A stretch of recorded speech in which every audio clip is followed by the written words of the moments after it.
TV UAC y el Centro de Investigación Interdisciplinaria de la Facultad de Filosofía presentan Tiempo y Memoria con Cecilia Figueroa. Comenzamos. Buenas tardes, bienvenidos a una emisión más de este programa. Hoy vamos a hablar de un tema un poco impúdico por lo que implica, que es el delito del amancebamiento en la Nueva España y sobre todo en Querétaro. Es el resultado de una tesis muy buena de licenciatura en Historia, de la autoría del historiador David Felipe Gutiérrez Ugalde. Él obtuvo el grado de licenciado en Historia con esta tesis y le doy la bienvenida. Muchas gracias por acompañarnos, David. Gracias, maestra, por la invitación. Gracias a ti. Es un honor. A ti. Oye, pues vamos a empezar con los antecedentes. ¿Qué es, primero, qué es vivir amancebado? Sí, primero por la definición. Entendemos, según un diccionario del siglo XVII, de Sebastián de Covarrubias, es entender esta unión ilícita que no pasa por el matrimonio, donde cohabita un hombre y una mujer, y viene de las voces de mancebo, manceba, por eso justamente se llama amancebamiento. En líneas generales sería eso, es una unión ilícita. Que tiene que ver con mocito y mocita, ¿de ahí viene? Exactamente, sí, también. Sí, Okay. Son realmente sinónimos. Oye, y pues yo me acuerdo desde que empezaste esta investigación, tú fuiste como parte de tus prácticas profesionales y de estudiante, fuiste a los archivos, en el archivo del Poder Judicial del Estado de Querétaro y en el archivo histórico del Estado de Querétaro. Empezaste a encontrar casos de este delito y entonces te apasionaste y me acuerdo que estabas ahí paleografiando unas letras dificilísimas de finales del siglo XVI y del XVII y finalmente te dio para esta investigación interesantísima. Pero a ver, háblanos de los antecedentes. ¿Cuándo empieza a ser un delito? Por ejemplo, en el caso de España, porque esto se convierte en delito ya en la conquista, ¿no? En el periodo virreinal. Pero en el caso de Europa, ¿cuándo empieza a ser un delito vivir con alguien sin estar casado? Sí, propiamente tenemos que remontarnos hasta el siglo XIII con una legislación de Alfonso X llamado el Sabio, donde él manda recopilar diferentes leyes en la llamada Siete Partidas, que es una gran obra monumental, donde sobre todo habla un tópico sobre matrimonio y comienza a regular cómo van a ser las uniones lícitas entre hombre y mujer. Es donde tiene su raíz, pero donde hay un momento crucial, importante, donde ya se criminaliza justamente esas uniones que no pasan por el matrimonio, con todas estas ritualidades, por ejemplo, de la Iglesia Católica, donde hay testigos, donde hay un sacerdote y hay todo un ritual. Es propiamente una obra que se llama La Novísima Recopilación de las Leyes de España, donde se da toda una serie de prescripciones, donde se dice también quiénes son los que se encuentran amancebados y qué penas deben de llevar estas personas por estar infringiendo en un pecado, pero a la vez en un crimen. Lo interesante que a mí me surgía en su momento era justamente que algo que en nuestros días, por ejemplo, que llamamos unión libre, el que tú decidas estar con una persona aunque no te cases por ninguna ley, en ese momento era totalmente criminalizado. Y también otro momento importante es el Concilio de Trento en el siglo XVI, donde la Iglesia Católica comienza a regular toda la cuestión de los sacramentos y uno de ellos es el matrimonio y comienza a decir tajantemente que todos aquellos solteros o casados que se encuentren viviendo con otra persona y que no estén realmente casados, vaya, aunque esté casado, pero esté viviendo con otra persona, está cometiendo un grave pecado y un crimen. Entonces, cuando se empieza a regular, pero no solamente a aquellos solteros, seculares que se le llama, sino también a los clérigos, porque en la Edad Media había un gran desorden, por así decirlo, donde los frailes, sacerdotes, incluso tenían compañeras que les llamaban las barraganas, que eran mujeres que acompañaban a estos personajes, vivían en la casa cural prácticamente y eran tanto sus sirvientas, pero también eran sus damas de compañía en cuestiones sexuales. Entonces, en Trento lo que se busca es justamente regular todo ese desorden y poner el matrimonio como un importante sacramento para que haya ese control social y ese orden pues entre hombres y mujeres. En el y se les matrimonio. prohíbe obviamente a los sacerdotes, ¿verdad? Claro, y es cuando nace la parte del celibato. Ajá, ¿qué es, ya lo que más fuerte. qué es lo que platicábamos fuera del aire? Que tú me decías que obviamente no está ahí en el Concilio de Trento, pero pues obviamente es el interés subrepticio, ¿no? Que la Iglesia Católica se empieza a preocupar porque los párrocos y los clérigos de mediano pelo o de altos rangos empiezan a vivir con concubinas y entonces se reproducen, digo, se oye horrible, pero... Y entonces se van a querer heredar a los hijos, y ahí la única perjudicada es la Iglesia Católica, porque van a ir mermando sus capitales, ¿no? Así es. Entonces, tú me decías que pues obviamente eso no está en el Concilio de Trento, y que en el discurso es que tenemos que regular moralmente esto, bla, bla, bla, ¿no? Se van como por el lado moral y religioso, cuando también había un sustento económico muy importante, ¿no? Un interés. Ok. Oye, Felipe, y ya después con la conquista, bueno, aquí hay un antecedente interesante. Sabemos que es el choque de dos mundos en muchos aspectos. Uno de ellos tú abordas en esta investigación, es justo ese, porque en el México precolombino o prehispánico, o previo a la conquista, era pues un uso y costumbre y de lo más normal que un hombre y una mujer que quisieran vivir juntos y se hiciera un ritual como de rapto, como de, ahora le decimos, de robarse a la novia, que ahorita nos vas a decir en qué culturas originarias lo has encontrado. Y pues obviamente que no estaba mal, porque obviamente no existía el sacramento del matrimonio, y no había una legislación civil al respecto. A ver, háblanos de estas costumbres. Sí, en estos territorios, en las culturas originarias, existía ya esta situación, esta práctica social en donde los hombres y mujeres tenían un acercamiento previo a vivir ya como si fueran marido y mujer.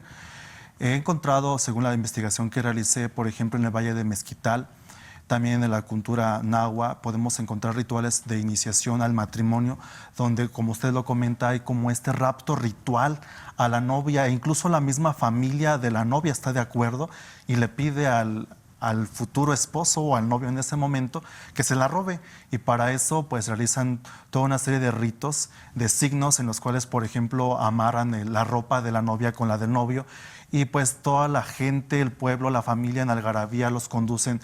Me imagino que a la casa esa parte no lo dice tal cual, pero podemos imaginar una escena en la cual llegan al tálamo, la parte nupcial, por así decirlo.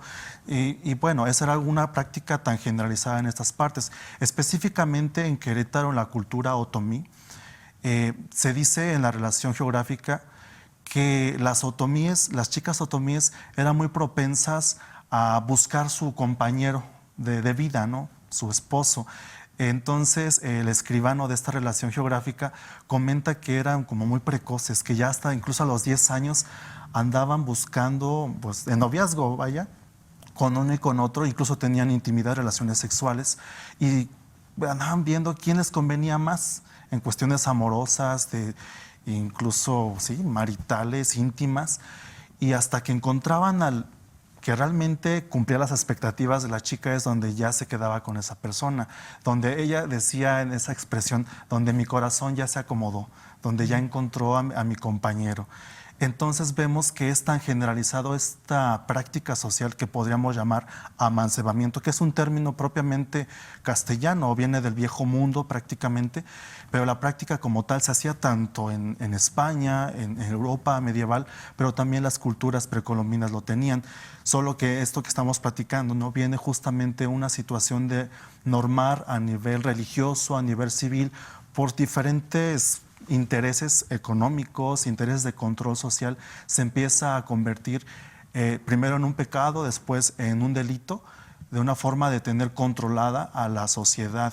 Y esas leyes castellanas pasaron por las leyes de Indias y se fueron aplicando en Querétaro.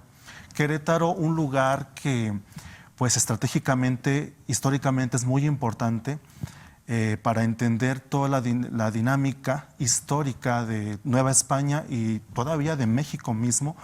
En este trabajo de tesis, en su segundo capítulo, yo le dedico ese espacio de reflexión para ver cómo estaba diseñado Querétaro.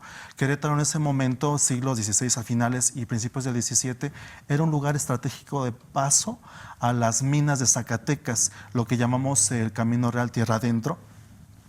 Entonces, Querétaro se convertía justamente en ese espacio donde concurrían diferentes personas de diferentes etnias, y una vez que llegan los españoles, pues se vuelve un espacio multicultural.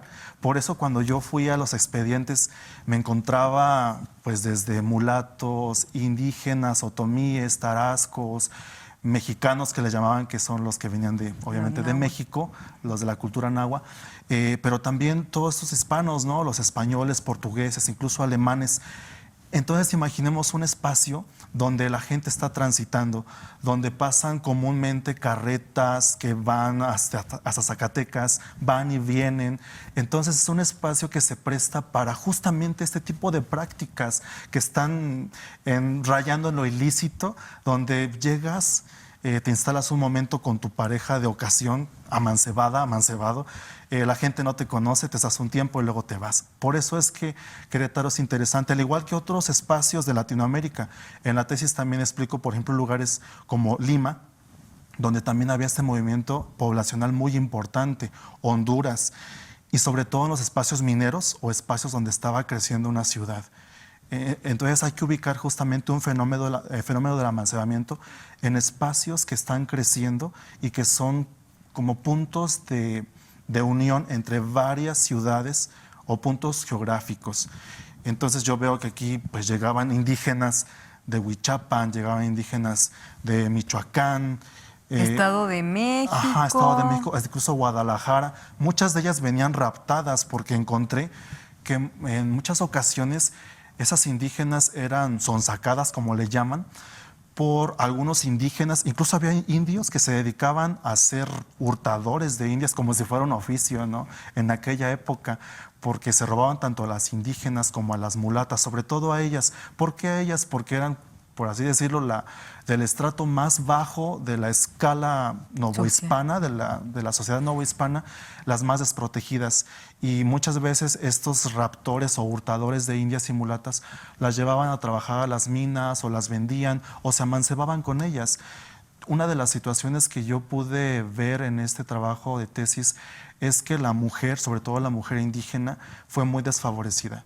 Si la ponía en contraposición a la mujer española, que incluso si había mujeres españolas, porque los hubo, que habían cometido este delito de amancebarse fueran con mestizos o con mismos españoles o con indígenas, las mujeres españolas, aunque las hubieran descubierto en flagrante amancebamiento en ese momento del acto sexual, no las llevaban ante el alcalde mayor para que fueran juzgadas por cuestiones de honor, porque para esto el honor era un valor que sí se consideraba que lo tenían los españoles de alto rango, ¿no?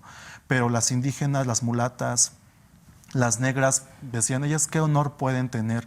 Entonces vi estas diferencias, esas desigualdades en cuestiones de calidad estamental, pero también en cuestiones pecuniarias, ¿no? O sea, porque yo decía y concluía también en esta investigación que se podía ver justamente cómo aunque ciertas personas hubieran cometido este delito, pero por haber tenido dinero, por haber sido españoles, por haber tenido la tez blanca, simplemente no fueron inculpados, no fueron penados. Y muchas veces esas mujeres que sí, de una forma u otra, aunque no hubieran cometido el amancebamiento, las llevaron ante la autoridad y les imputaron una pena, les pusieron una pena a veces terrible como los azotes, porque era una de las cosas que les hacían, azotarlas, a veces desterrarlas del pueblo, o en muchas ocasiones era depositarlas en casas para que trabajaran como sirvientas. Ajá, como Oye, sirvientas. ahí quiero hacer un paréntesis para regresarme un poquito a la legislación, porque quizás los televidentes estarán preguntando, pero ¿por qué es un delito? Recordemos que en estos siglos de la Nueva España, Iglesia y Estado eran uno solo, ¿no? Así es. Y entonces es un pecado, pero también un delito. Es un delito. ¿No? Y lo persigue como delito la autoridad civil.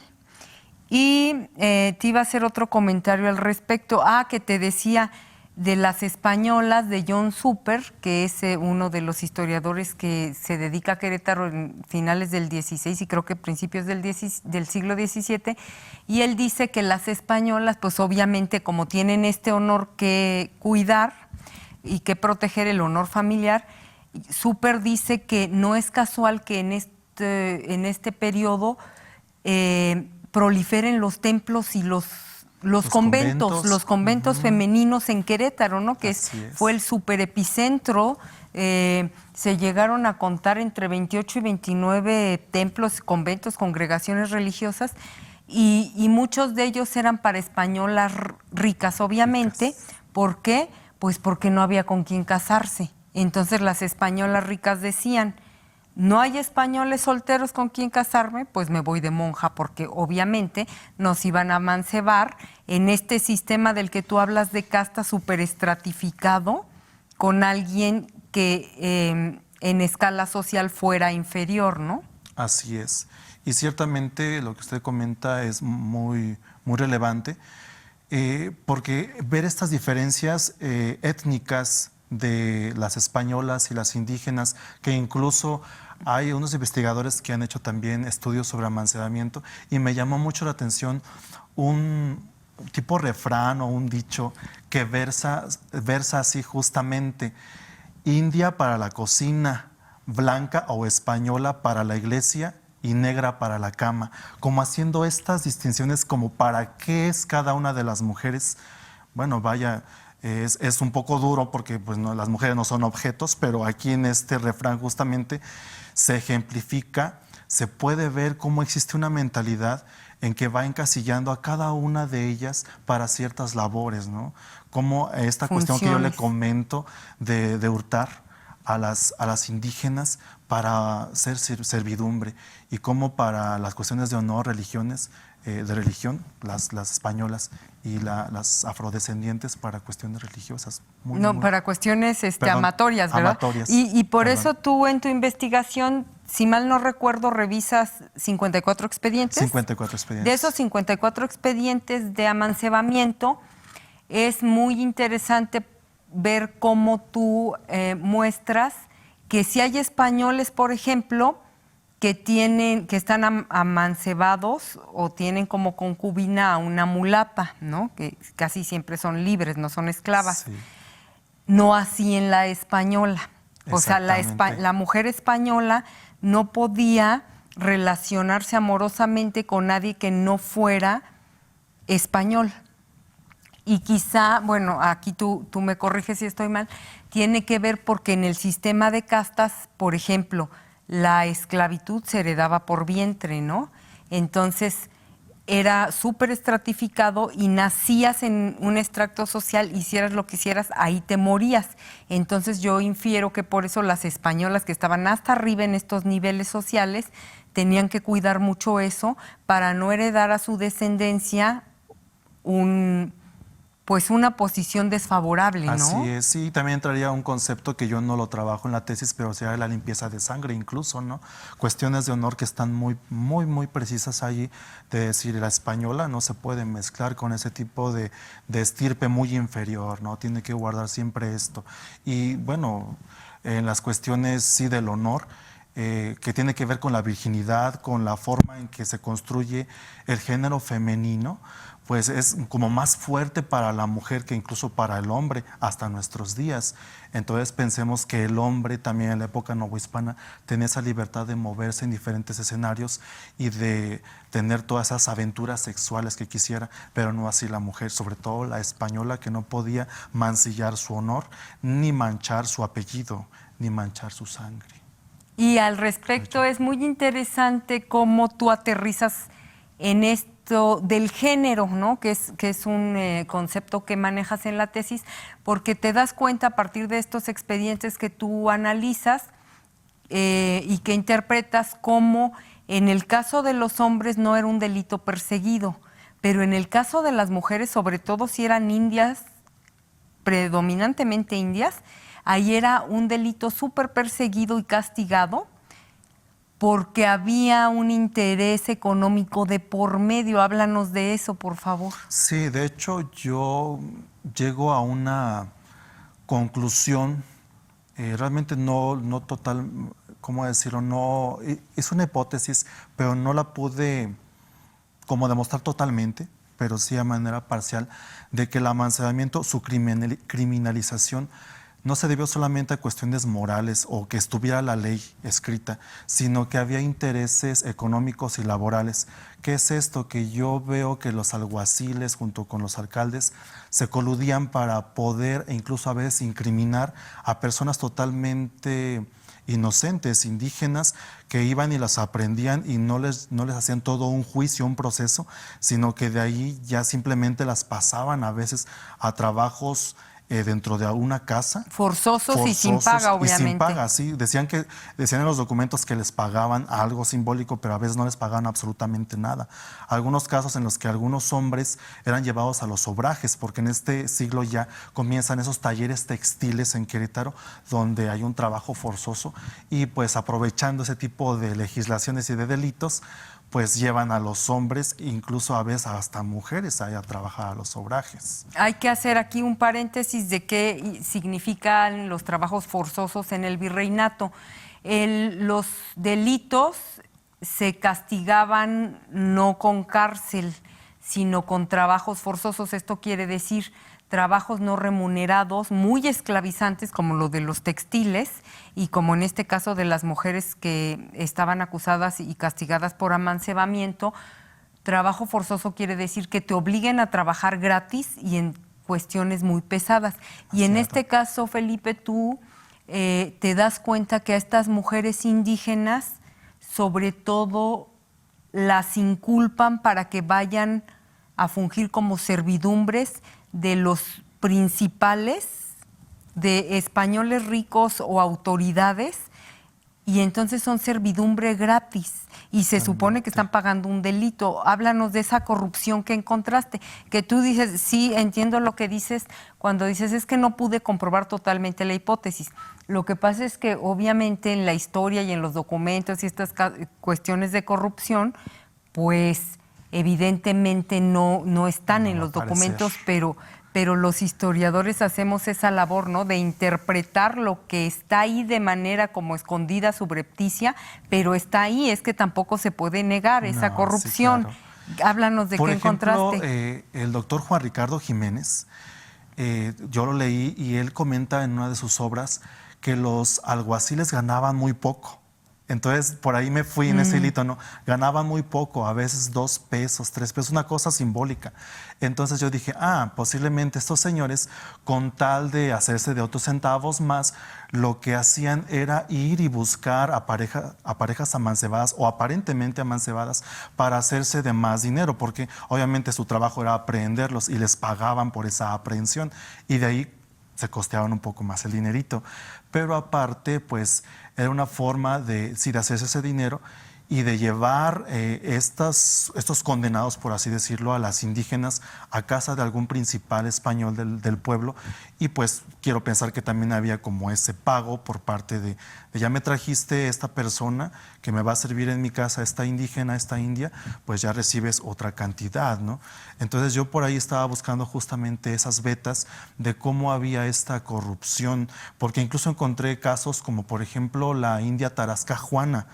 Ella fue sustraída justamente de Michoacán, de una casa de uno de los principales de Michoacán, me parece era del obispado de Michoacán, y la sacan de ahí, la raptan, la hurtan y se la traen para Querétaro. Y entonces, una vez estando acá, pues ya no le da aviso el alguacil al alcalde, de tal manera que el alcalde se enoja con él porque le tenía que dar información de esta persona que estaban trayendo hurtada. Simplemente el alguacil se pasó de alto al alcalde y depositó a esta muchacha en una casa para que sirviera como sirvienta, vaya. Entonces estamos viendo cómo había esa dinámica de simplemente llevarlas y depositarlas en una casa, a veces sin que pasara por el alcalde mayor. Nos queda ya poco tiempo, Felipe. ¿Nos puedes cerrar hablándonos de alguno de estos expedientes, de estos 54 casos que analizaste? ¿Con cuál te quedarías como como ejemplificador de esto del delito del amancebamiento. Sí, hubo un caso que me impactó debido a la gran injusticia de una mujer llamada Leonor Cabrera. Ella estaba amancebada con otro hombre, ahorita no recuerdo el nombre de esta persona, pero ellos vivieron amancebados durante años y de esa relación engendraron una pequeñita. Entonces, el señor que estaba amancebado, el padre de esta bebé, iba a veces y visitaba a Leonor Cabrera y era una relación, creo que por lo que dice el expediente, hasta cierto punto estable, pero era totalmente ilícita y los mismos vecinos sabían de la relación. De hecho, primero dice el expediente que los amonestaron y pues simplemente pagaron algún dinero y los dejaron en paz, pero posteriormente ellos siguieron amancebados, otra vez los denuncian y en esta ocasión, ahora sí, resulta que el hombre ya estaba en otra relación y ya se había casado con otra persona. Entonces, al momento en que los enjuician, a este hombre simplemente le dicen, tú quédate con tu esposa, no pasa nada. ¿Y qué pasó con Leonor? A ella la desterraron totalmente del pueblo de Querétaro con todo y su bebé de brazos y no le dieron oportunidad de defenderse. Y vi esa disparidad entre los géneros, de cómo se aplicaba esa ley y que podemos reflexionar incluso en nuestros días cómo sigue habiendo esas injusticias por cuestiones de género. Pues se nos acabó el tiempo. Muchas gracias al historiador David Felipe Gutiérrez Ugalde, egresado de la licenciatura en Historia de la Universidad Autónoma de Querétaro, y muchas felicidades por esta investigación. Muchas gracias. Gracias a ti y a nuestros televidentes. Nos vemos en la próxima emisión. Buenas tardes. TV UAC y el Centro de Investigación Interdisciplinaria de la Facultad de Filosofía presentaron Tiempo y Memoria con Cecilia Figueroa. Hasta la próxima.